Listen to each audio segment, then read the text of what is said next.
Hi hello నమస్తే welcome to my channel. ఈ వారం కిరాక్ boys and Khiladi గర్ల్స్లో love theme జరగబోతుందని అందరికీ తెలిసిన విషయమే. లవ్ థీమ్తో పాటు కెప్టెన్సీ టాస్క్ కూడా జరుగుతుందని అర్థమైపోతుంది. ఎందుకంటే ఇమ్మాన్యుయల్ ఆల్రెడీ కెప్టెన్సీ బ్యాడ్జ్ని పెట్టుకున్నాడంటే సో కెప్టెన్సీలో బాయ్స్లో కెప్టెన్సీ వచ్చేసి ఇమ్మాన్యుయల్కి అందరూ కలిసి ఇచ్చారని అర్థమైపోతుంది. మరి అమ్మాయిల్లో ఎవరికి ఇచ్చుంటారని మీరు అనుకుంటున్నారు, ఎవరికి ఇస్తే బాగునని మీరు అనుకుంటున్నారో కమెంట్స్ రూపంలో తెలియజేయండి.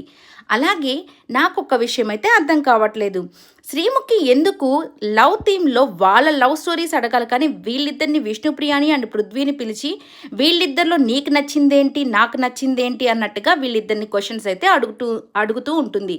సో విష్ణుప్రియ వచ్చేసి తన ఎనర్జీ తన లాయల్టీ నచ్చిందని తను చెప్పడం, పృథ్వీ వచ్చేసి తన ఫెమినైన్ ఎనర్జీ అయితే నచ్చిందని చెప్పడం. సో దానికి విష్ణుప్రియ అయితే అసలుకి వాళ్ళ మమ్మీకి సత్యభామ గారు ఇలాంటి కొడుకుని కన్నందుకు థ్యాంక్ యూ అని చెప్పడం, ఇదంతా కొద్దిగా ఆడ్గా అయితే నాకైతే అనిపించింది. మీకేమనిపించిందో చెప్పండి.